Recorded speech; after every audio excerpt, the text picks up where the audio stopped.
23 de febrero del año 1981. El Palacio de las Cortes de España es tomado por la Guardia Civil. Estos últimos dirigidos por el coronel de brigada Antonio Tejeros. ¿Qué hechos ocurrieron en España para que pueda desembocar en un golpe de Estado? Para que un coronel de brigada tome el Palacio Legislativo del país. Esto es Literamático en la Historia.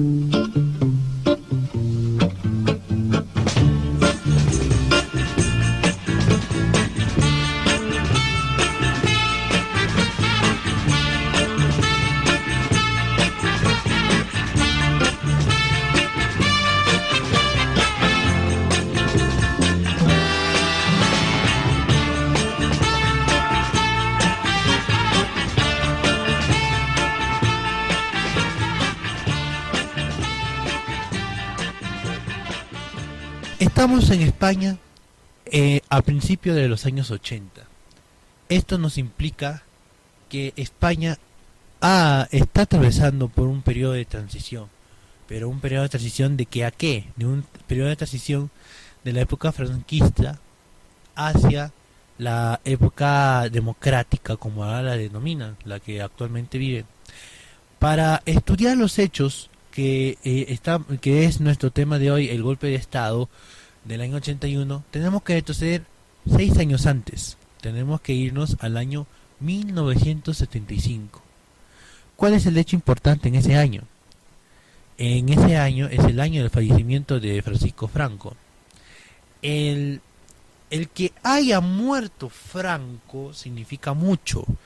Años antes, en el 66, Franco ya había designado como sucesor al rey Felipe, a Juan Carlos I, quien sería Juan Carlos I, para que pueda sucederlo en la casa de gobierno. Es decir, desde siempre el proyecto de Franco era un proyecto monárquico, sino que él pasó a ser una especie de regente, un Cromwell español, que dirigió el país con mano de hierro los 40 años que duró su dictadura. El que Franco haya tomado el poder de esa manera, después de una guerra civil, lo ilegitimaba. No era un poder legítimo, era un poder tomado. Un poder que supuestamente quería restaurar lo que los comunistas habían hecho. Y el que se prolongara ese poder de Franco en tanto tiempo era de un temor más personal, un temor a que él pagara las deudas que estaba generando su gobierno, las deudas políticas, las deudas penales por los crímenes que creaba este gobierno. Pero en el 75 Franco muere. Antes de eso, él tenía la presidencia, porque él estaba en gobierno, él gobernaba, pero o más bien, él reinaba, pero quien gobernaba eran otros, tenía otros presidentes, así como actualmente ahora tiene España. España tiene un rey, que es el que reina, es decir, dispone, pero el que gobierna es el presidente. Igual también con Franco, aunque esos presidentes eran títeres. Personas encargadas del continuismo de Franco no estaban en el poder en aquel momento, y Franco estaba en serio debacle de su poder. Es decir, era más una figura histórica, una figura de un sistema, que una figura real de gobierno. Ya era una persona octogenaria, una persona que sus buenos años habían pasado, y España estaba auguriosa de cambios estructurales, de cambios democráticos, a tono a las épocas. Si nosotros hablamos del año 75, estamos hablando de 5 años después de la década de los 60, de la revolución, estamos hablando después del hipismo, estamos hablando después de la revolución 68, después de la revolución checa, después de la revolución húngara, de todo ese cambio mundial que se daba y que España no era partícipe. España no fue partícipe del rock, España no fue partícipe de muchas cosas que el franquismo trató, y con éxito, de truncar en España. Entonces eso hacía que España no pudiera estar acorde a las épocas. Muere Franco y cae toda la estructura, porque el sistema era franquista, el sistema era franquista, de Franco. Entonces, estos sistemas personales, estos sistemas de personalización de la persona o de una figura, que se personifican en una figura, caen a la muerte de su fundador. Y eso es lo que pasó con Franco, que tomó el poder para no soltarlo hasta el día de su muerte, pero con su muerte moría el franquismo. Esto hace que vuelva la casa dinástica a España. Entonces Juan Carlos I, que ya había tomado el poder como un regente antes de la muerte de Franco, en situ él ya gobernaba, o más bien reinaba, tome formalmente el poder en España. ¿Esto qué implicaba? Implicaba una vuelta a la democracia. ¿Pero qué democracia? El que el rey solamente gobernase era un argumento pasado. Los poderes absolutistas murieron con la Revolución Francesa, o fueron muriendo y fueron finiquitados con la Primera Guerra Mundial. Esos poderes ya no existen en el mundo, y el rey de España se da cuenta de eso. Entonces él hace una nueva constitución, va hacia una transición a lo que nosotros conocemos hoy en día como monarquía constitucional. ¿En qué consiste esto? El rey reina, hay una casa dinástica y sucesión lineal y todas las cosas que siempre han existido, pero no gobierna. El que gobierna es el presidente, y conjuntamente con el poder judicial y con el poder legislativo, el esquema de los tres poderes de Montesquieu. Esto hace que España dé un viraje, da un viraje hacia la derecha liberal, hacia una economía de libre mercado, no tan controlada por el Estado, y las estructuras institucionales democráticas. Toda transición en la historia del mundo es dura. No hay transiciones fáciles. Entonces, ¿qué cosa pasa? Cuando llega Juan Carlos, lo primero que hace es convocar elecciones y hacer de nuevo lo que nosotros llamamos una carta magna, una nueva constitución. Es decir, la constitución, ¿por qué tiene que cambiar la constitución? Porque Franco había creado la constitución suya para que él se quede en el poder, es decir, y para poner toda la institución militar al servicio del país en una estructura militar. Eso no podría ser. No es algo que sea coherente con unas instituciones democráticas. Entonces lo primero que hace el rey, lo que hace es primero Juan Carlos I de España, agarra y el 1 de julio de 76 ya Adolfo Suárez toma la presidencia. Toma una presidencia de 5 años, un año después, ya agarra y toma la presidencia para hacer los cambios políticos, vuelve a ser legal todos los partidos en España, se vuelve a hacer la estructura partidaria, puede hacer la estructura legislativa y todas esas cosas. Todas esas cosas, ¿ya? Entonces se da la... ¿qué les digo? La reforma política en el año 76, a finales del 76, en el 77 hay elecciones tal cual, ¿no? Y Adolfo Suárez es formalmente presidente de gobierno. Presidente de gobierno. Pero hay crisis institucionales. En los próximos 3 años España sufre crisis políticas fuertes acompañadas con crisis económicas. Mira, que las personas se peleen en el Parlamento, que las personas, los políticos discutan una cosa y otra cosa, mientras que sea todo de palabra, mientras que todo no salga de las sillas y la burocracia, no es de una importancia sumaria al pueblo. Pero cuando esas mismas políticas ya dañan la economía, dañan las relaciones internacionales y hay fantasmas que recorren los visos del pasado, eso sí afecta al pueblo y hay crisis, y la primera manifestación de una crisis es la económica.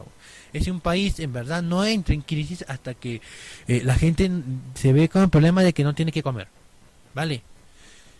Esto hace que haya facciones dentro del ejército que dicen, oiga, pero con Franco estábamos mejor, oiga, pero con Franco estas cosas no pasaban, oiga, pero con Franco la carretera que está faltando para tal pueblo se hubiera hecho con una sola orden suya.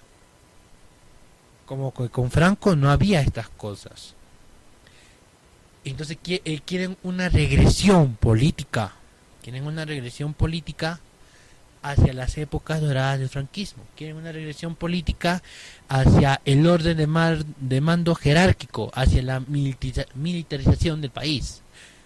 Esto es impensable después de la muerte de Franco. Es casi impensable. Es algo que España no cree que estas cosas se dan. Y les digo, la transición es dura. ¿Por qué? Porque la transición también es cultural. La transición es política y cultural y social. Esto quiere decir de que demora cambiarse el chip. Fueron 38 años, casi a 40.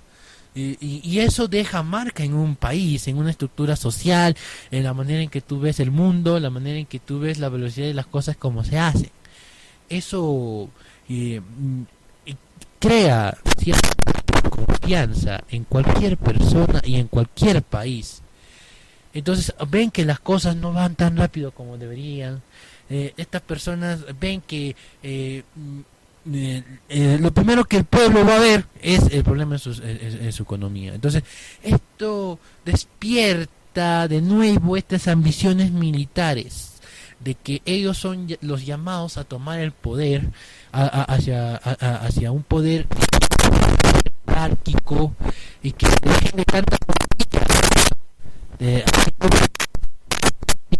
a la democracia, que se dejen de tanta cosa y que comiencen a gobernar y que comiencen a hacer las cosas como tienen que ser. Entonces hay una observación de un sistema burocrático pesado, de un sistema burocrático que obstaculiza el poder político, de una percepción del rey querido como siempre, querido porque mientras que el rey no estuvo, el anterior rey, y Juan Carlos personificó eso, era el momento de llegar, ¿no? Era el momento de llegar.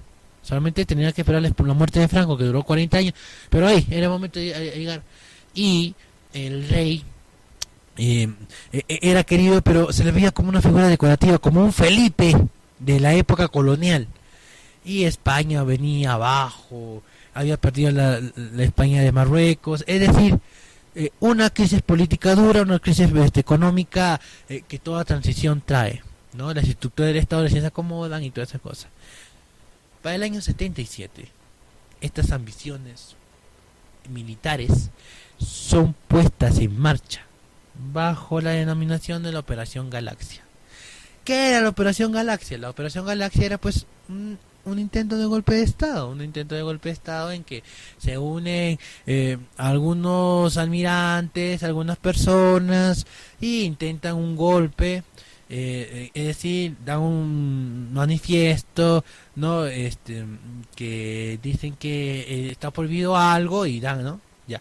Y agarran y dan este golpecillo de que no tienen nada, no logran nada porque la gente y las personas y todo están hartos de dictadura, están hartos de que le estén mangoneando de que haya una persona a la cual hay que adorar.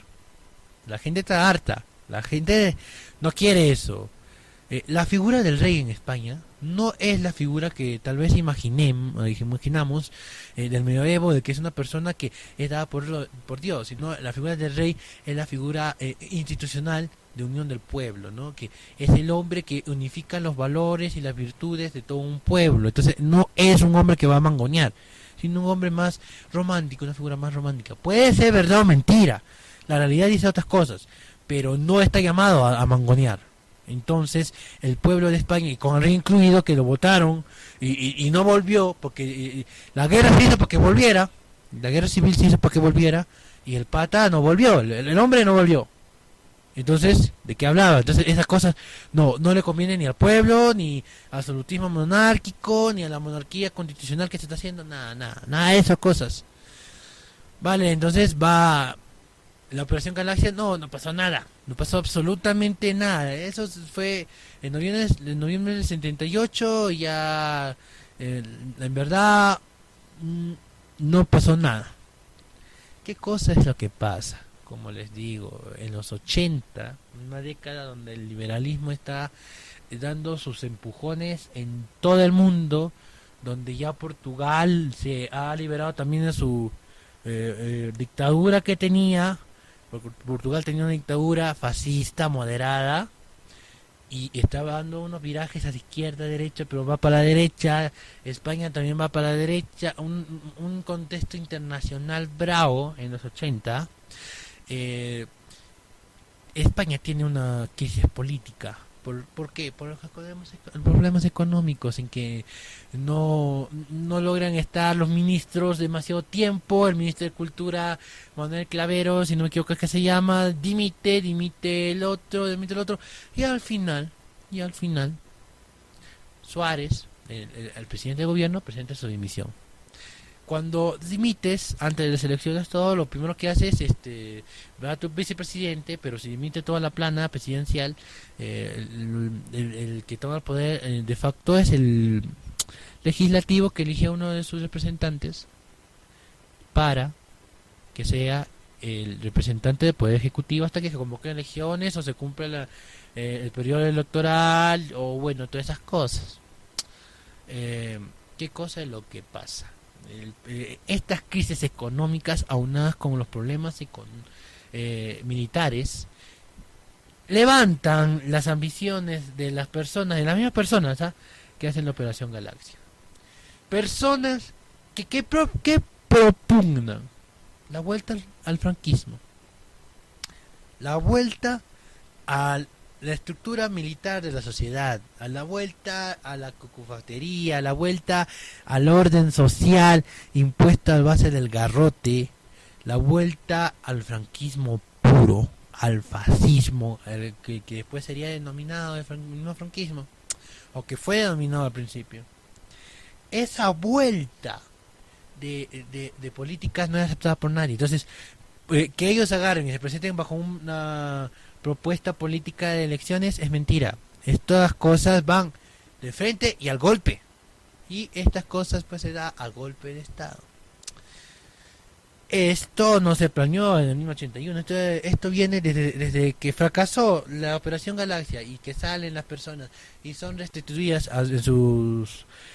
en sus puestos. Y anotemos el nombre de alguien, Antonio Tejero, porque este hombre va a ser protagonista en los próximos minutos de nuestra historia.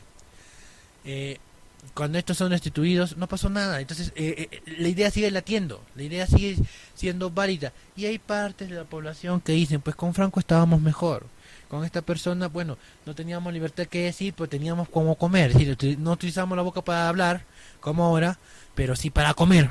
Y ese es un problema que toda transición pasa, todo país que pasa la transición, ya sea del capitalismo hasta de los propios comunistas, del capitalistas al comunismo, han pasado eso. Es decir, son transiciones, las transiciones no son fáciles, son etapas duras que pasa un país. Esta crisis económica fue muy fuerte. La crisis política, en que ya Suárez dimite, era el colmo. Entonces los militares ven la oportunidad y el momento en que tienen que dar el golpe. El día elegido, 23 de febrero. ¿Por qué el 23? ¿Por qué el 23 de febrero? Porque ese día iban a hacer la votación para la investidura de Leopoldo Calvo Sotelo. Es decir, uno de los congresistas iba a tomar la presidencia. Y se iba a hacer todo lo que se hace en una democracia. Toma la presidencia, se llama elecciones, se elige otra vez, arma gobierno. Todo eso supervisado bajo el rey, que es el que garantiza todo ese sistema, la constitución. Pero ¿qué cosa pasa? Más o menos eso de las 6:30 de la tarde, en plena sesión, en que van a tomar un golpe, una votación, un voto, entra la Guardia Civil. Bajo una operación que ellos habían, los golpistas habían elaborado. Duque de Ahumada, que era el que había fundado la Guardia Civil, lo que acá nosotros conocemos como los policías nacionales de Latinoamérica, entra ya encabezados por el teniente Antonio Tejero. Entra con una arma en la mano y dice: quieto todo el mundo. Y la gente se quedó estupefacta. Es decir, nadie entendía qué cosa pasaba. Es decir, se sabía, se publicaba una cosa, otra cosa, de que los militares estaban coqueteando, que querían el poder, que el franquismo y la hacían a un tiempo mejores, ni que los civiles no pueden gobernar el país. Todo ese cuento se estaba dando. Pero que en verdad ellos agarrasen y hicieran la intentona de golpe a la fuerza, era una cosa. Es decir, cuando Franco llegó, se revela, hace una guerra civil. En que unos militares se rebelan contra el gobierno y una parte de los militares. Pero ni idea de un golpe al estilo República Africana. Un golpe latinoamericano. Un golpe al estilo latinoamericano de los años 70. Es decir, estos hombres estaban muy desfasados en lo que querían.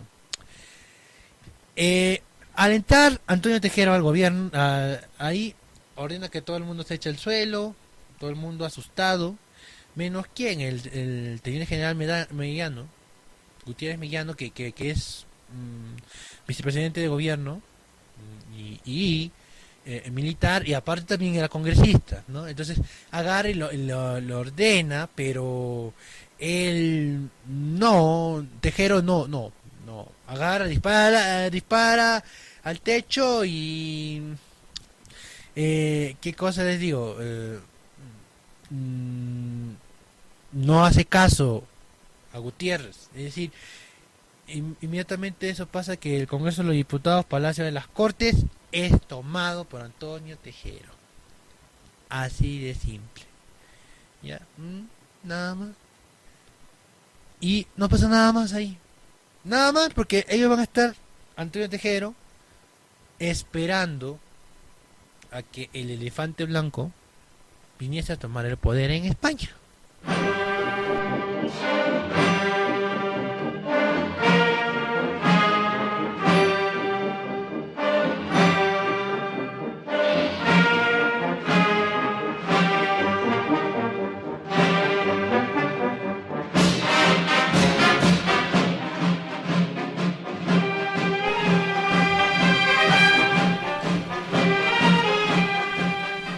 Esta de acá es una figura para analizar. ¿Qué cosa es lo que pasa?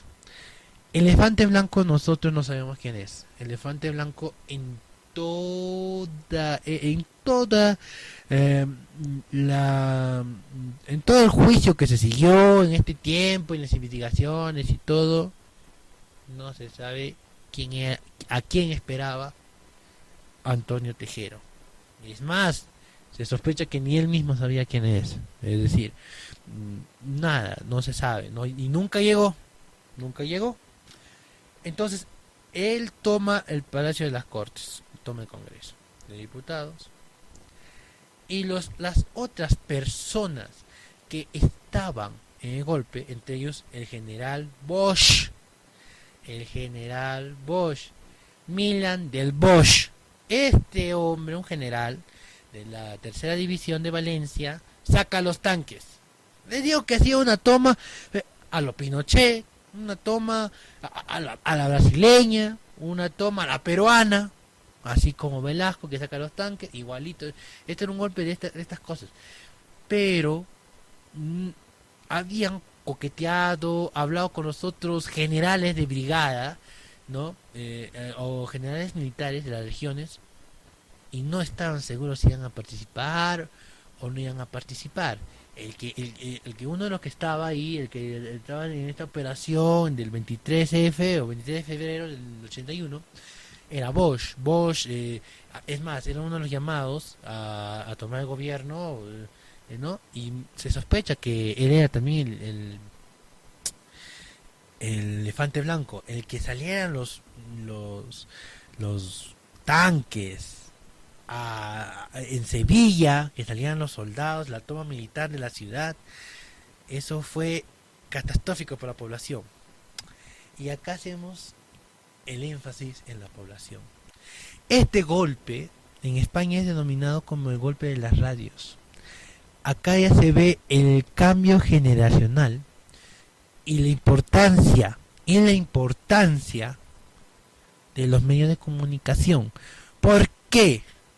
Porque así como ahora último en las revoluciones, en las primaveras árabes, como se les llama, interviene el Facebook, el Internet, y la gente se reúne a través de Internet, que convocan todo, o acá en Perú, que se derogó o se hizo que una ley no se admitiera, como fue la denominada ley del empleo juvenil, porque la gente se reunió en Facebook y todo, y quien habla también convocó y hizo cosas, ¿no? En aquel tiempo, si bien no existía esta hipercomunicación, existía la radio y la televisión. Entonces la gente ya pasaba a las 6 de la tarde, las 6 claro, 6 de la tarde, 7 de la noche, 8 de la noche, la gente, como estaba en sus casas en ese momento, era un golpe de noche, pero no, ellos contaban que fuera un golpe de noche y madrugada, a medianoche y gallos, ¿no? Pero esta vez no, porque la gente estaba presente, la gente estaba ahí, pendiente. Entonces las radios comunican minuto a minuto lo que está pasando. La televisión comunica minuto a minuto lo que está pasando. ¿Eso qué cosa quiere decir? Que la gente está pendiente, la gente pasada. Y al ver la gente, los tanques en Valencia, se asusta. Y hay generales que dicen que no van a participar. Se informa cada minuto en la radio y hay miedo a que se dé en España una época de nuevo tan negra como la guerra civil.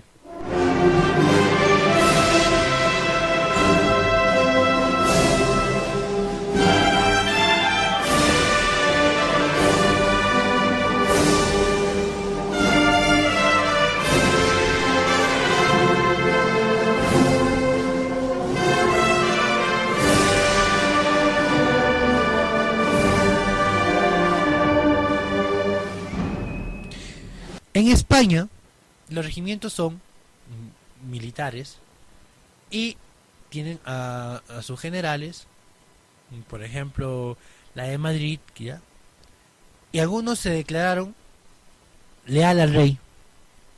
Como había una idea de que el franquismo podía volver y todo, y esto de acá acentuaba eso, y por poco esto triunfa. Es decir, no fue que un golpecillo, no fue una cosa seria. Estamos hablando de que Bosch, ¿no? De Valencia se sublevó su sublevada, ¿no? Al gobierno, al hecho por Suárez, más no al reinato, que ellos son leales al rey. Estamos hablando de que es esa misma facha que hizo Franco. Pero las capitanías, bueno, que nosotros conocemos capitanías, las regiones militares no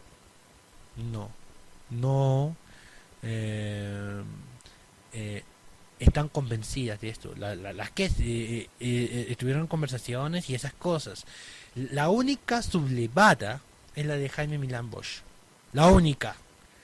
La otra, por ejemplo, la séptima de Valladolid, a la espera de acontecimientos. La de Madrid, como le dije, leal al rey y la Constitución. Y así fueron pasando las horas, hasta que el propio rey sale por la televisión a hablar.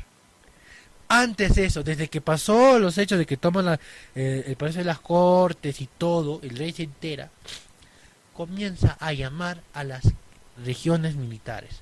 Llama y les pregunta si van a ser leales o no. Y llama a cada una, y todos le dan el apoyo al rey. Y al rey, su orden es que no salgan de los cuarteles, que no salgan de sus bases, que él no apoya el golpe, que él guarda la constitución y el orden institucional, que aunque debe y todo, él es el garante. Y él personifica la garantía. Y eso es lo que daría tanto éxito a Juan Carlos I en su España, que fuera tan querido, tanto dentro de España como fuera de España, y dentro del bloque que todavía está del capitalismo, de derecha, el mundo libre, como ustedes le quieran llamar, dentro de este bloque. Entonces el rey llama a todo el mundo y todo el mundo dice que no. Entonces solamente queda Tejero ahí en el Palacio de las Cortes, Bosch en Valencia, que el mismo rey agarra y dice, ¿sabes qué? No, acá tú no, tú adentro. Y se mete se meten los tanques. Inmediatamente cuando el rey agarra y ¿qué les digo?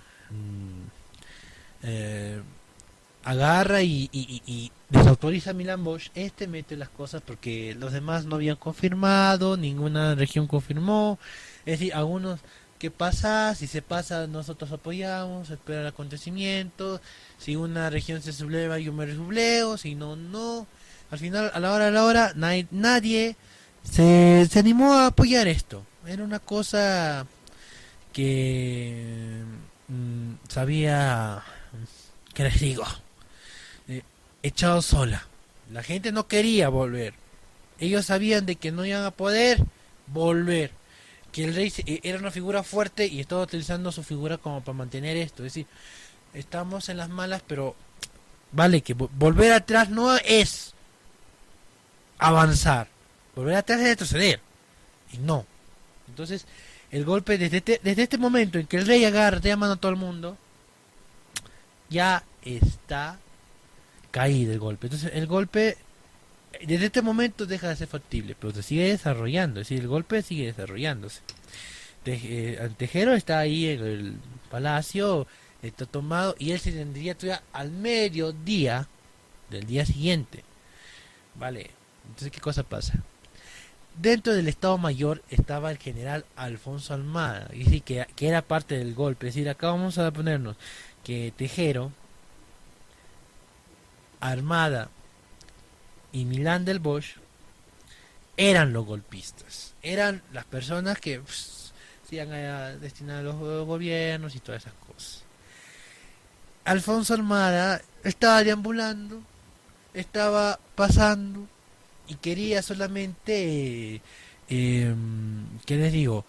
Pasar por ahí, pasar por allá, y en el momento en que tenía el golpe, pum, entrar. También se sospecha que él era una de las personas que podía ser el elefante blanco, la persona que ellos, los golpistas, querían imponer en el gobierno, ¿no? Emulando a Franco o algo así, la cabeza de esta trama golpista. El golpe ya está echado para abajo, pero la gente todavía sigue con una expectativa, todavía sigue con un problema, todavía está con un miedo. Y por la rapidez de los acontecimientos y por la tecnología, inmediatamente esto sale a la prensa internacional. Entonces, ¿quién es la prensa? ¿Qué cosa que hace? Las potencias. Primero, Reino Unido agarra, dice, condena. No, esto es un autoterrorista.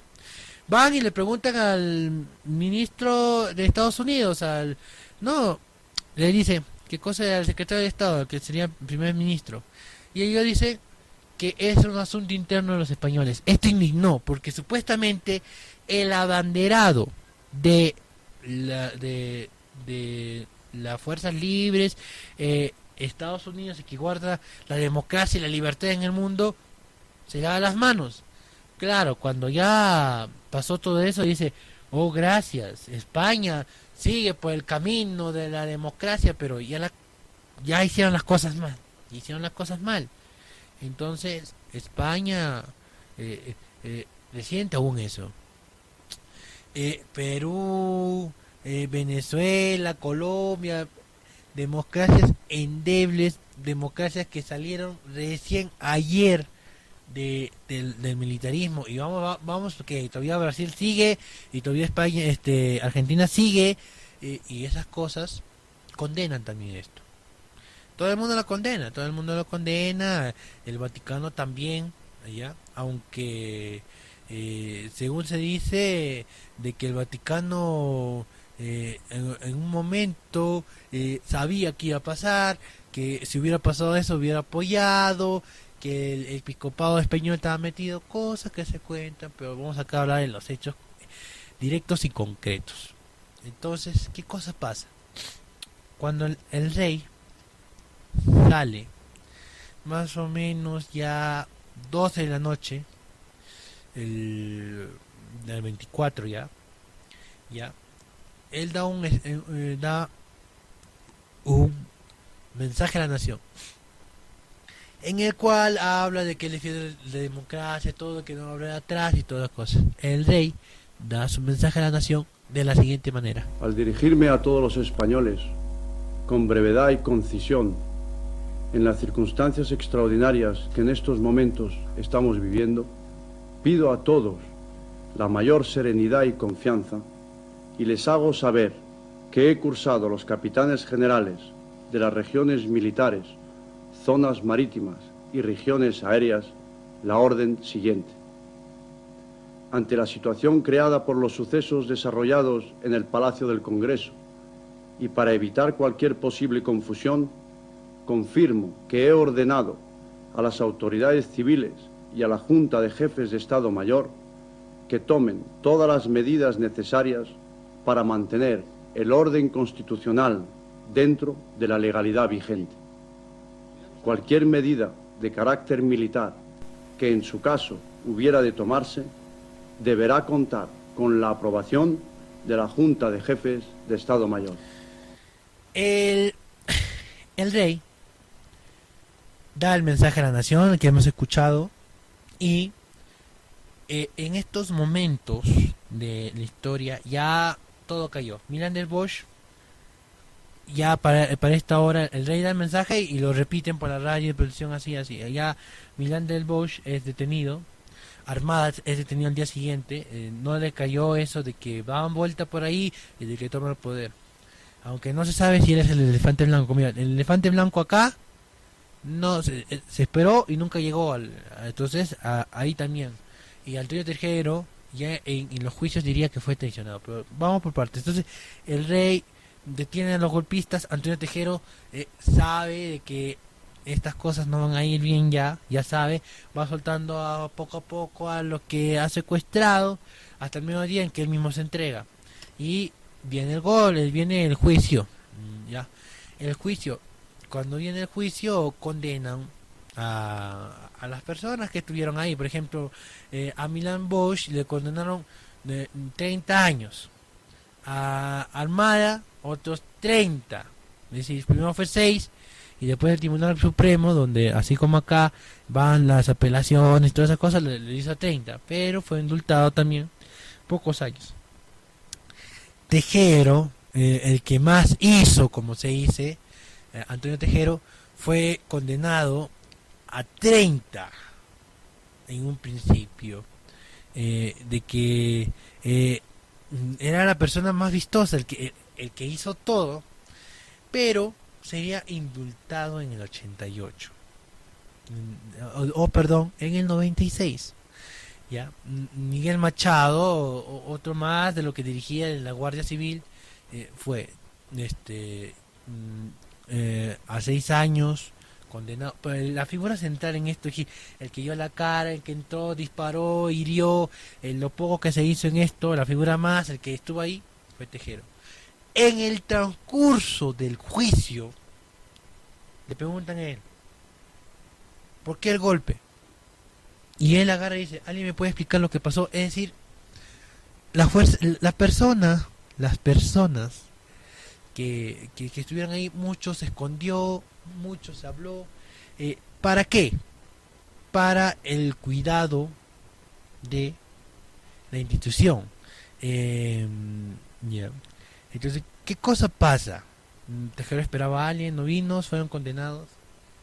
Y hasta ahí terminó el golpe. Es decir, en verdad esta cosa fue algo rápido y fugaz. Y aquí terminaría nuestro estudio si es que no hubiera consecuencias. Pero ¿cuáles son las consecuencias? Al el rey no apoyar, no apoyar este golpe, marca un antes y un después. Un antes y un después tan grande como la muerte de Franco y el inicio de la transición. ¿Por qué? Porque el rey corta con este tipo de manifiestos que había, ¿no? Ese manifiesto que al principio obviamente que un general salía, manifestaba algo y tomaba el poder. Ya, esas cosas se terminaron. El rey apuesta por la democracia. El rey avala la democracia, avala la constitución, avala de que no se va a volver a hacer estas cosas, de que una guerra civil no va a ser factible, de que él representa y España representa. Entonces la gente siente avalada y avala el proceso de transición. Entonces se va desmilitarizando y acelera también el proceso de transición. Muchos dicen que acá termina el proceso de transición. No, todavía sigue, todavía unos añitos más. Todavía falta de que la comunidad europea las acepte, de que se condene a Franco, de que muchos vayan a la cárcel, de que muchos se repare, ¿no? Porque muchos españoles, bueno, en esta época, ¿vale? Que media España se fue, con decirle que 3 millones de españoles se fueron a Francia. Media España está regresando. Media España, Dolores Ibarrube, la Pasionaria, está regresando. Es decir, pero esto marca el antes y después en el periodo de transición, en que no se va a volver atrás, de que el militarismo no va a ser una alternativa de gobierno a futuro de España, desprestigia a las fuerzas militares frente a la población, lo que trae fuerte rechazo al militarismo, que hasta el día de hoy sigue, ¿no? Una actualización política de España, porque España se da cuenta de que sí es democrática, de que sí puede guardar, de que fortalece las instituciones democráticas, de esas elecciones y se superan. Años más tarde se superan los problemas económicos, y el más beneficiado con todo eso ha sido Juan Carlos I. Es decir, ahora nosotros tenemos una imagen de Juan Carlos I con los escandaletes, el sensacionalismo de la prensa, pero Juan Carlos I en su momento fue un héroe, el que haya salido, el que haya avalado, y él salió con el uniforme militar, es decir, como comandante general de las Fuerzas Armadas a poner un orden. ¿Eso qué cosa quiere decir? Que él avaló la democracia, y eso fue aplaudido por todo el mundo. Y se volvió el abanderado de la democracia. Para los finales de los 80, inicio de los 90, la caída de la Unión Soviética y todas esas cosas, Juan Carlos era un dandy. Juan Carlos era el ídolo máximo, nadie le discutía, tenía pico de aprobación de 70-80%. Es decir, el que acá más ganó, ¿ya? El que más ganó acá fue Juan Carlos I, y ganó la democracia, claro está, demostrando de que los regímenes dictatoriales en España no iban a volver más, demostrando de que los medios de comunicación tienen influencia, que los medios de comunicación informan, y que una población no iba a dar un paso atrás, que iba a defender la democracia, que iba a defender, porque acá se da que la población les agarraron de madrugada, pero se estaban preparando, de que los sindicatos estaban pasando, de que el PSOE estaba preparándose, de que la izquierda, los socialistas estaban ahí, y esto daría inicio a una economía de Estado buena en España, a tiempos muy buenos en España, tanto así que son admitidos en el año 96 en la Unión Soviética, en la Unión Europea, de que ellos salen airosos con una economía fuerte cuando caen las economías soviéticas, las economías comunistas, cuando el mundo se empieza seriamente a inclinar por el liberalismo. Entonces España es uno de los países liberalistas que defendió, antes de que cualquier cosa se diga, en aquel momento, la democracia. Y es así como España pasa la etapa más dura, el día más duro en la transición española. Entonces, amigos, después de que Antonio Tejero entrara con un arma y se rebelase contra el gobierno, después de que Milán del Bosch sacara a los tanques y aterrorizara a España, y que la nube de la guerra civil de nuevo se asomara en los corazones de los españoles, después de que el rey defendió la democracia a capa y espada, desautorizando y pidiendo lealtad a sus generales, después de que España superara el franquismo definitivamente y se embarcara hacia el sueño democrático que actualmente viven, tal vez con sus desavenencias, tal vez con sus pros y sus contras, y que tal vez ahora estén pasando por épocas oscuras, pero que ellos confían en eso y es lo que el pueblo desea. Estuvo con ustedes Literamáticos Mineros, como siempre. Disculpen los errores, perdonen las molestias y hasta el próximo audio. Gracias. Su amor cruzó mi vida como una bala perdida y el destino me obligó a que la siguiera. La noche le prestó negro a su pelo y el mar verde esmeralda a su mirada. El fuego de su aliento se clavó en mi pensamiento y después me fue imposible ya olvidarla. Por lo que has hecho yo quisiera despreciarte, tener valor para poder llegar a odiarte, pero mi corazón es embustero y miente para